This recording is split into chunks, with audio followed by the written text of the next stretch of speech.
Murder by Experts.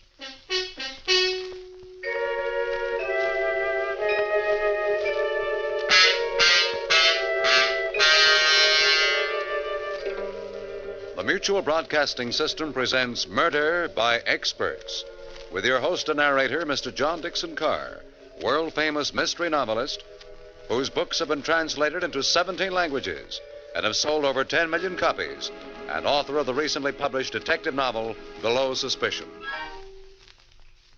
Good evening. This is John Dickson Carr. Each week at this time, Murder by Experts brings you a story of crime and mystery which has been chosen for your approval by one of the world's leading detective writers. Tonight, our guest expert is the noted mystery writer, Miss Helen Riley. From her vast knowledge of the field of mystery, Miss Riley has selected a fast-moving, taut drama by Maurice Zimm. And now we present William Zuckert in Return Trip.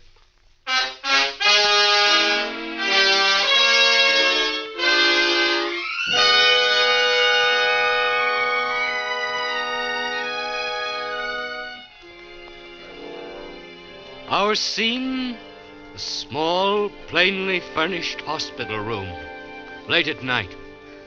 The patient, a man in his late 30s, is flat on his back, staring up with pain-filled eyes at the ceiling.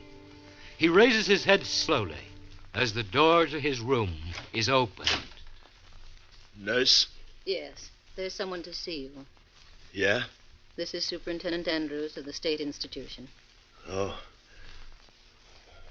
What have you got there? I've set up a recording machine out in the hall.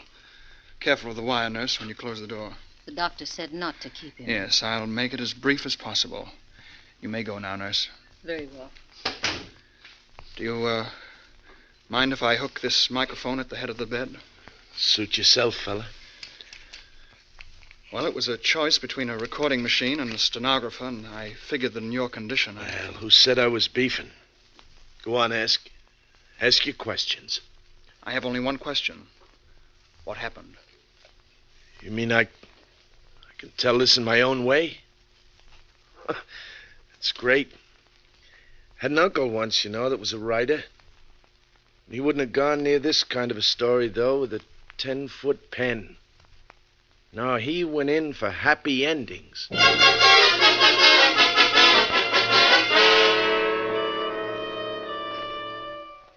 Uncle Mort wouldn't even have liked the beginning of this story. It was kind of dreary-like up there at the asylum that afternoon. There'd been quite a snowfall the week before, and as far as the eye could see, everything was a dirty gray, like a corpse that's been waiting too long for the undertaker. Well, around 4 o'clock, it got so dark the lights had to be turned on in the institution. Then the wind started moaning like a lonely banshee. Fine day for a murder, as the fella said. Well, there were 3 passengers sitting in the bus when I went outside for the return trip. 2 men and a woman. Maybe I ought to call her a girl, because she wasn't much more than that. Anyway, these 3 passengers all had return tickets, and I went down the aisle collecting them. Driver, how soon do we start? Right away, miss. We're 2 minutes late already. These little jerkwater bus lines never keep to their schedules. Now we'll never get out of these mountains before that blizzard lets loose. Can I have your ticket, please, mister? You really think there'll be a storm? Can't fail. Lady, when they have snow up in these godforsaken mountains.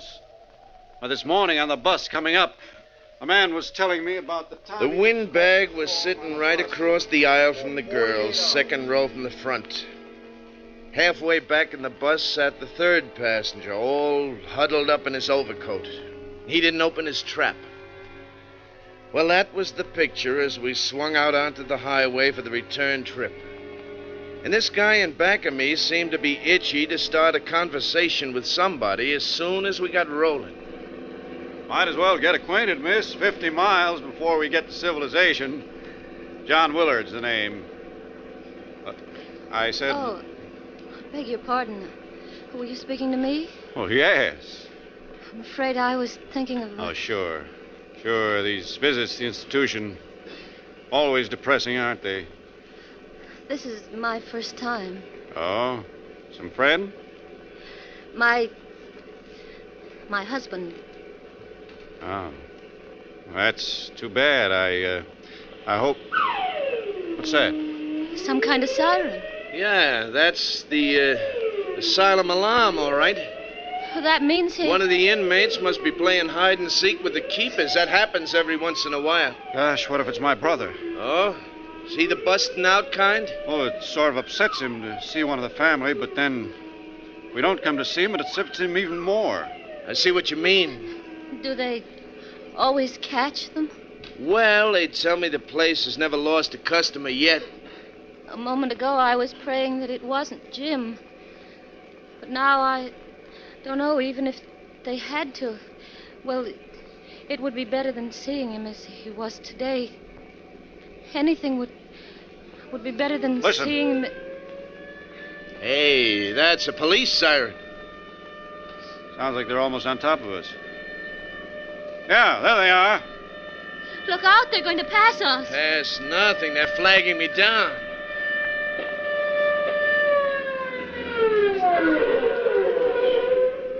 All right, now just keep your seats, everybody. Guards. With rifles. We're looking for somebody. Yeah, we heard the asylum alarm and... Seen anyone along the road? No, not even a jackrabbit. Officer, who is it you... Gregg, Steve Gregg. Oh, That's a relief. Holly, take yourself a walk down the aisle. Keep your rifle ready when you look behind those back seats. Are you kidding?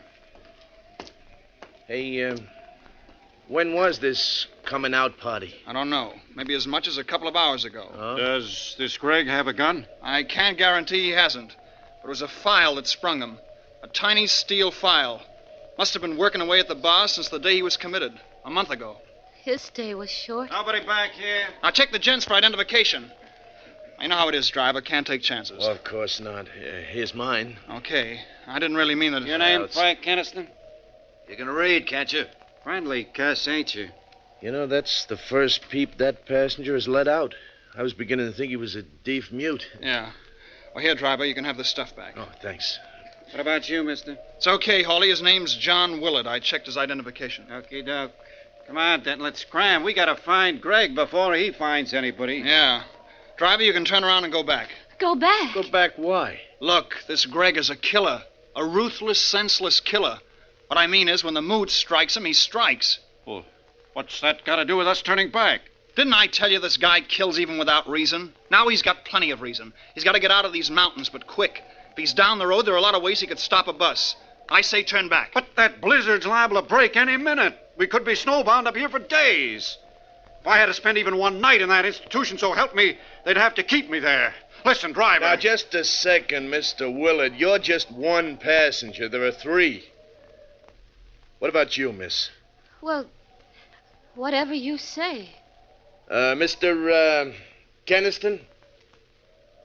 I say keep going. That settles it. Hurry up, Denton. No, wait. What does this killer Gregg look like? Height about 5'10". Weight about 165. Dark hair, brown eyes, 37 years old. Denton, get the lead out of your britches. But I still think they We ought to... warned them, didn't we? Now, if they meet up with him, it's their funeral. Yeah. Well, we can take care of ourselves, fellas.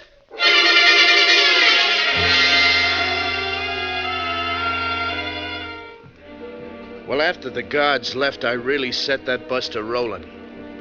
Out of the mirror up above the driver's seat, I could see that the girl was plenty scared, but she had nerve, I'll say that for her. Willard, the windbag across the aisle from her, gave up trying to draw her into a conversation. And as for the third passenger, Keniston, sitting halfway toward the back, he kept acting like a clam afraid of losing its oyster.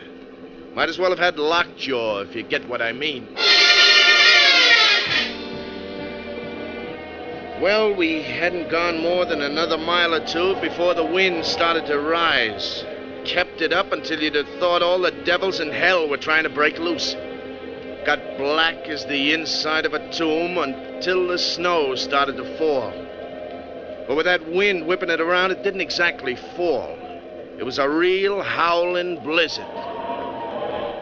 This is getting on my nerves. What have we got here anyway? A collection of zombies? Somebody say something. Well, I was just going to say... You were going to say the weather is rotten. Yeah, and she can say that again. No, that isn't what I was going to say. No? Hurrah! That'll give us 2 topics of conversation. We'll save the weather for later. Well, go ahead, lady. I can't think of a better antidote for the screaming Mimis right now than your voice. It occurred to me why the guards asked for identification. Yeah? The description of Killer Greg. 5'10", 165 pounds. Dark hair, brown eyes, 37 years old. So what? It's a remarkable thing. That description would fit you, Mr. Willard. Oh? And Mr. Keniston. What's that? Me? And, for that matter, the driver. Say, now look. Hey, come to think of it, all 3 of us could fit that description. So could a million other men. Forget it. Forget it. Hey, Keniston, what's eating you anyway? First you sit back there like a mummy, then when you finally do one... I don't happen to feel like talking. Yeah? Well, personally, the more I think of what she said, the more remarkable it becomes. Yeah, she's got something there. Only remarkable isn't the word. Mr. Willard, what are you thinking? This man, Greg, may be insane, but he's not dumb. Oh, no. Put yourself in his place. He knows he hasn't got a ghost of a chance making his getaway in that hospital clothing, see? So he borrows the wardrobe and identification of some stranger. You follow me? We're way ahead of you, Willard. Because it wouldn't be difficult for a killer. Say not. But that still isn't the end of his problem, see? He's fighting against time. He's got to get out of these godforsaken mountains down to civilization before they can throw a noose around the whole area. And he knows that if he's brought back alive, he'll be wearing a straitjacket until he's as old as Methuselah. Well, you've got quite an imagination, Willard. Thanks. Now, the odds that Greg will be able to get himself transportation are mighty slim, except for this bus line. So let's suppose... Yeah, you got a great imagination, all right. You got it all figured out. It's a bit too pat, if you ask me. Remember, please, you're the one who was so dead set against turning back. Really, Keniston? Well, I'll leave it to the lady here and the driver. Do I look insane?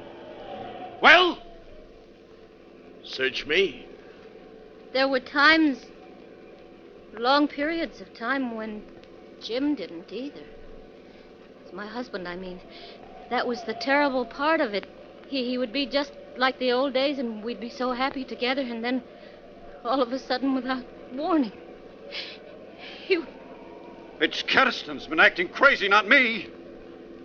I'll bet it wouldn't take a half a dozen psychiatrists to prove that he... Hey, an avalanche! It's coming down on us! Hold on!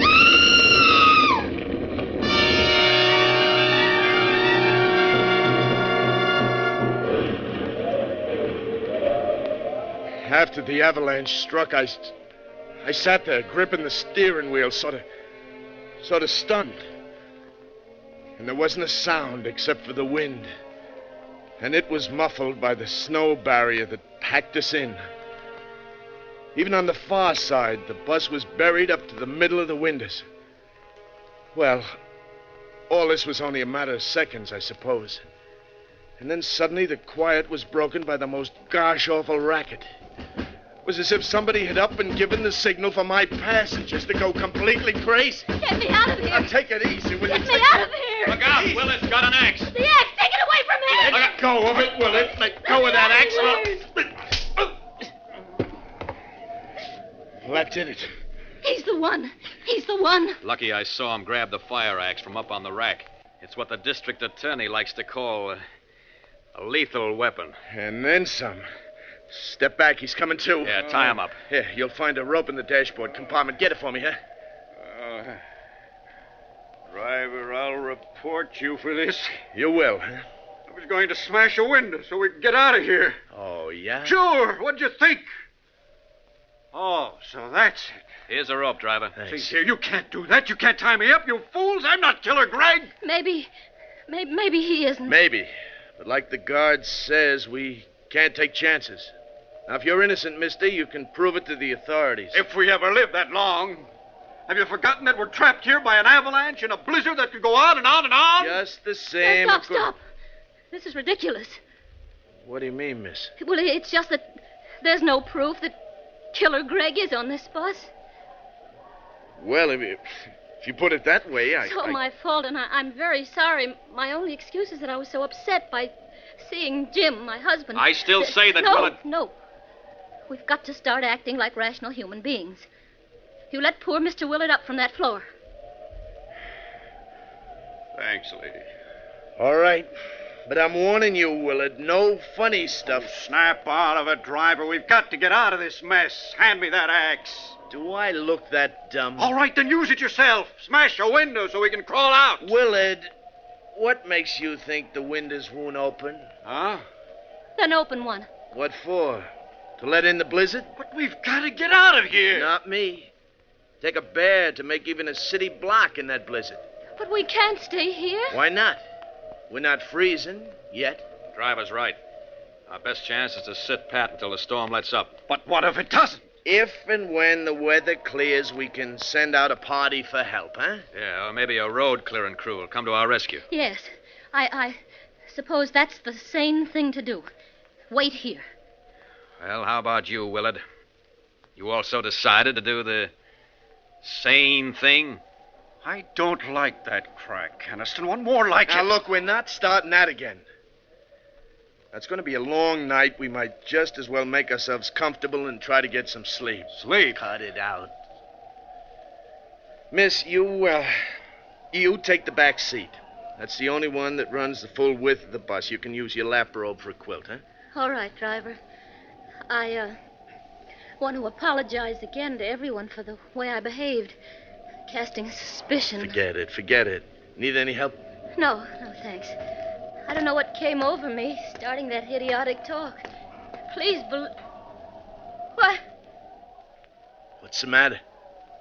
Why are you staring at the floor? Well, say something. Look. A file. Tiny steel file. One that... After the avalanche hit, there was a mad scramble. One of you lost it then. One of you is Greg. Killer Greg! Let me out of there! Let me out of there! Well, we just let her wear herself out, kicking and banging on the door. Nobody said a word. Willard and Keniston just stared at me and at each other. By and by, the girl stopped her fussing to stand and stare at the three of us in rotation. Would have made your flesh crawl.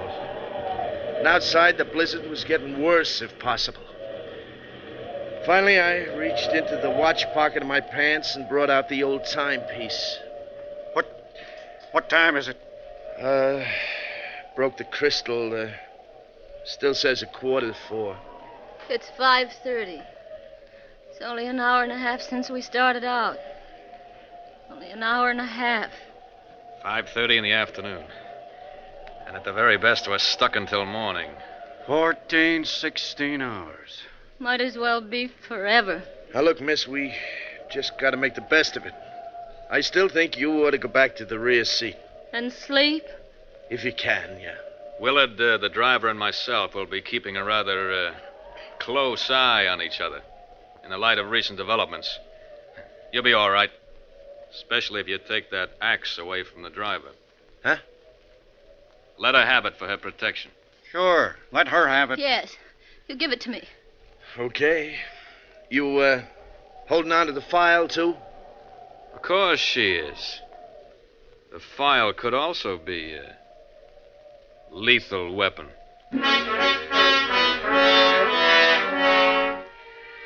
Well, she took the axe and the file back to the rear seat with her, and we all sat down to wait. Have you ever fought against sleep? With the cold numbing you and the wind lulling you? You know, sometimes even the fear of sudden death can't win against those odds. Time and time again, the girl's eyes would close just for a second. And then they stayed closed longer, and her head nodded and her body slumped over against the corner of the seat. I got up and started down the aisle. Where you going? Shh, Keniston, can't you see she's asleep? Where you going? Her lap robe slipped to the floor. I was going to pick it up and cover her so she wouldn't freeze. Any objections? I'll do it. Oh, no, you won't, Keniston. Go ahead, driver. There you see, Keniston, Willard thinks I should do it. That makes it 2-1.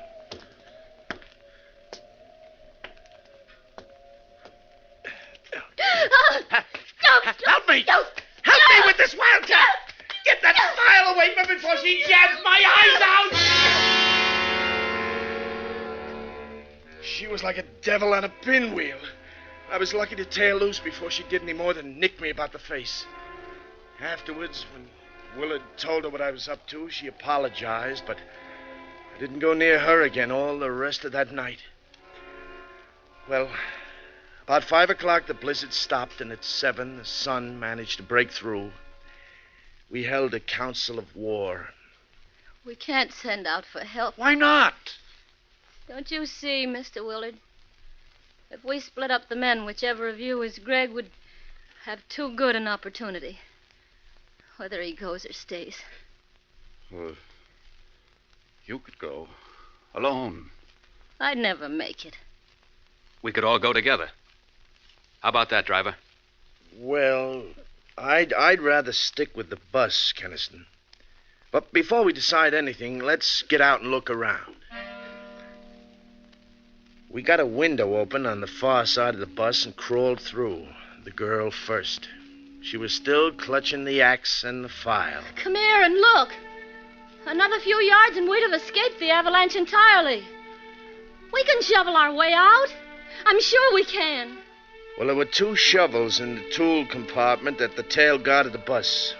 That only let 2 men shovel at a time, with the 3rd man getting a breather meanwhile. And it took a lot of shoveling. What's the matter, driver? Did you hurt your hand? Nothing much. Feels good just to take off these stiff leather gloves. Looks to me like you've got some blisters on that right hand. Thumb and first 2 fingers. Say, Keniston, are you shoveling or talking? We'll never get out of here at this rate. Well, it's your turn anyway. I'm tired. Not as tired as Willard looks. I'll relieve him. No. That's all right. I can keep going yet for a while. Okay, then, Keniston. Here. Let me take a turn. I know I won't be much help, but I can at least try. No, you're mounting guard. I'm sure you could do as well as Kenneth. Where is Keniston? Why... Keniston was making a mad dash through the snow. Willard dropped his shovel and tore after him. I yelled for Willard to let him go, but I don't think he even heard me. For a while, it looked like Keniston was going to make it, but then he floundered and fell in the snowdrift. And before he could get underway again, Willard nailed him. You'll stay put for a while. What did you do? Knock him out? What else was there to do? Is he... Oh, I knew all the time it was Keniston. you think his running away proves it? It's the same as if he'd confessed. He knew it was his last and only chance. What are we going to do with him now? Tie him up. And we're getting him and the bus out of here. Say, I wonder if there's a reward. In no time at all, we had the bus clear and headed for civilization. Those snow-covered mountain roads weren't exactly my idea of a speedway, but I gave the motor the gun. Willard and the girl didn't take their eyes off Keniston. I kept watching him, too, out of the mirror over the driver's seat. He looks like he's coming to. Don't worry, driver. Those knots I made in the rope won't give. Besides, I'm keeping the axe handy just in case. He's opening his eyes. Watch him now. Watch him. Yeah, watch me. And listen to me, too. Shut up, Keniston, or I'll stop this bus and put you out for good. Not before I've had my say. Willard, you too, lady. Why do you think I tried to make a break for it? That's easy. You're Killer Greg. You fools. You blind, stupid fools. Was it my watch that had its crystal smashed at 4:15 yesterday afternoon? So it was mine. So what? At 4:15 yesterday afternoon, Killer Greg waylaid the real driver of this bus and took his place. What? Oh, no. That's how the crystal came to be broken. Shut up, Kennison. You can't talk your way out of this. It could be a coincidence. Sure. Yeah, that's what I thought, too. A coincidence. Until I noticed the blisters on the thumb and first 2 fingers of the right hand. A file would make blisters like that. A file held in the right hand of Killer Greg. Look at him. It's true. Greg! Greg! Don't come a step closer, any of you. You make the slightest move, I'll crash the whole lot of us. Don't do it, Greg. Stop the bus. We won't do anything. It was a perfect plan. It had to work. Oh, if only that avalanche hadn't come along. Well, I'll still make it. I'll still make it, even if I have to kill us. That turn! Look out for that train!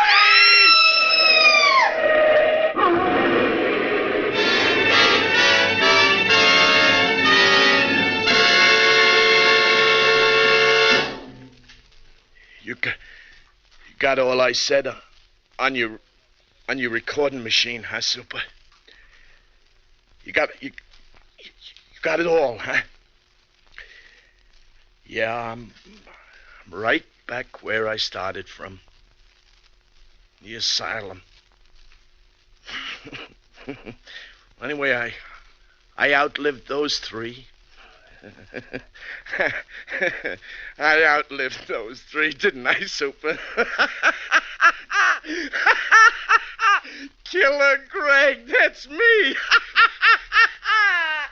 Killer Greg.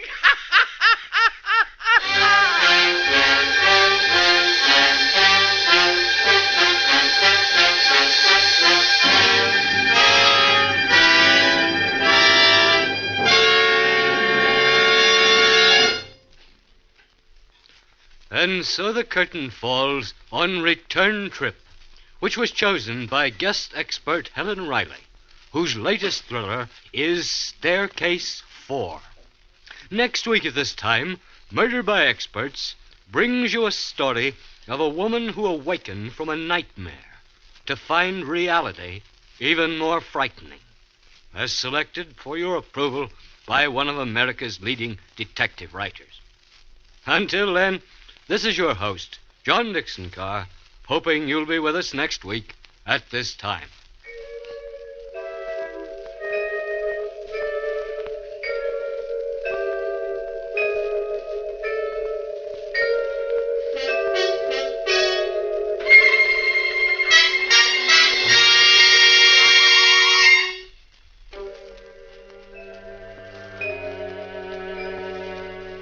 Return Trip was written by Maurice Zimm. In our cast were William Zuckert, Ann Shepard, Roger de Koven, Frank Behrens, and Alan Manson. Music in our program is under the direction of Emerson Buckley, composed by Richard DuPage. Murder by Experts is produced and directed by Robert A. Arthur and David Kogan.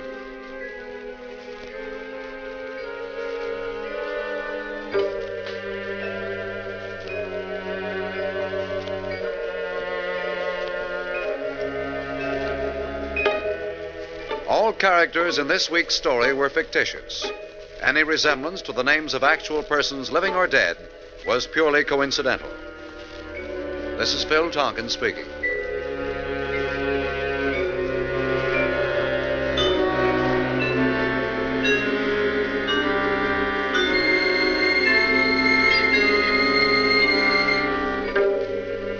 This is the world's largest network serving more than 500 stations, the Mutual Broadcasting System.